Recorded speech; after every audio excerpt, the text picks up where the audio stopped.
आपण पाहत आहात कराड टुडे न्यूज।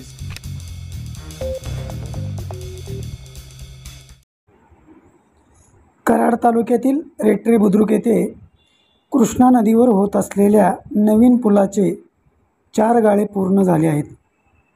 मात्र या पुलाचे काम सध्या संथ गतीने सुरू आहे। पुलासाठी अजूनही काही पिलरची उभारणी करणे बाकी असून पूर्ण झालेल्या 12 पिलरवरील काम सध्या सुरू आहे। यातील 5 पिलरवर 4 गाळ्यांचे काम पूर्ण झाले असून आणखी 2 गाळ्यासाठीचे काम सुरू आहे।